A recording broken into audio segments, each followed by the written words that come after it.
विषयहरू सूचना दिने उद्देश्यले आज हामी यो कार्यक्रममा चाहिँ उपस्थित भएका छौँ है। हामी चाहिँ मानसिक स्वास्थ्य समस्या के हो हैन, यसका लक्षणहरू के हुन्छन्, यस्तो लक्षणहरू देखा पर्यो भने कहाँ पठाउने त भन्ने विषयमा छलफल गर्छौं।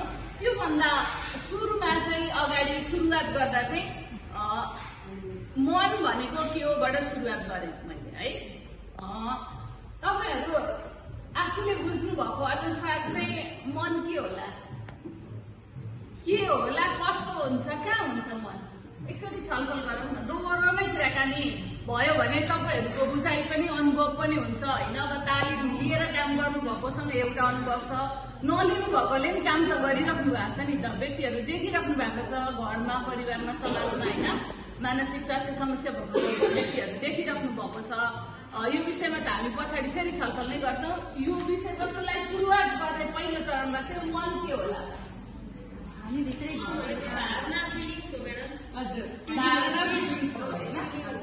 कहाँ हुन्छ हाम्रो मान्यता अनुसार हामी मन दुख्यो भन्दा नि कहाँनिर चाहिँ हामी देखाउँछौँ भने यहाँ देखाउँछौँ मन दुख्यो भन्दा है। कहिलेकाहीँ खान मन लागेन भन्छौँ, कहिलेकाहीँ बोल्न मन लागेन भन्छौँ। हामी कतिपय कुराहरू हामी आफू पनि मनसँग जोडेर कुरा गरिरहेका हुन्छौँ हैन।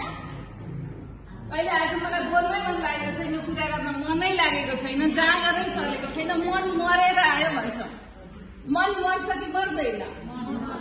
मर्ने चिज हो कि नमर्ने चिज हो त मन? मन त मर्दैन, तर भावनामा चाहिँ के हुन्छ, असर गर्छ है। मन त के हो त, एउटा सजीव चिज हो।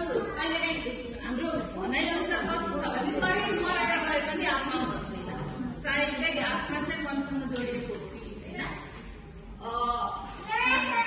हामी सबैको मन छ, मन सबैसँग छ, मनमा विभिन्न किसिमका कुराहरू भन्नुभयो हैन। मनमा चाहिँ हाम्रो विभिन्न किसिमका भावनाहरू हुन्छन्। मनमा खुसी पनि हुन्छ हैन, दुःख पनि हुन्छ, डर पनि हुन्छ हैन, हाँसो खुसी सबै कुराहरू हाम्रो मनमा हुन्छ। अनि मनोसामाजिक भन्ने कुरालाई मैले व्याख्या गर्नको लागि चाहिँ अहिले यहाँ गर्दैछु, अथवा बुझाउने हामी क्रममा नै छौँ। त्यस्तै गरी समाजमा पनि के हुन्छ, विभिन्न किसिमको मूल्य मान्यता हुन्छ नि त समाजको पनि हैन। अब यो मनोसामाजिक समस्या कसरी उत्पन्न हुन्छ भन्ने कुरालाई बुझ्नको लागि चाहिँ व्यक्तिले कुनै चिज गर्न चाहिरहेको कुरा र समाजका मूल्य मान्यताहरू बीचमा तालमेल भएन भने चाहिँ के हुन्छ, मनोसामाजिक समस्या उत्पन्न हुन्छ है। मैले एउटा सानो उदाहरण दिन चाहे, जस्तो हजुरलाई स्वयंसेविका भएर काम गर्न मन लागेको छ, तर परिवारले अनुमति दिएन, नगर यस्तो दुःख मात्रै गर्ने, पैसा नहुने काम किन गर्नु पर्दैन भनेर रोक्यो। उदाहरण मात्रै है, रोक्यो है। त्यस पछाडि त्यसले गर्दाखेरि मनमा के हुन्छ, मलाई गर्नु नदिने हैन। एक किसिममा मनमा बेखुसी हुन्छ, दुःख लाग्छ, खल्लो हुन्छ।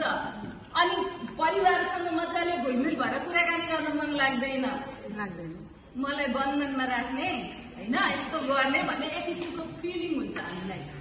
यस्तै उदाहरणका लागि मैले अहिले दिएको जस्तै अरू पनि विभिन्न किसिमका परिवारसँगका कुराहरू हुन्छन्, समाजसँगको कुरा हुन्छ, साथीभाइसँग कुनै पनि कुराहरूमा उनीहरू अर्को व्यक्तिको र हाम्रो चाहिँ मिलेन, कुराकानीमा तालमेल मिलेन, व्यवहार मिलेन भने के हुन्छ त, बिस्तारै बढ्दै गएर चाहिँ मनोसामाजिक समस्या उत्पन्न हुन्छ। यसले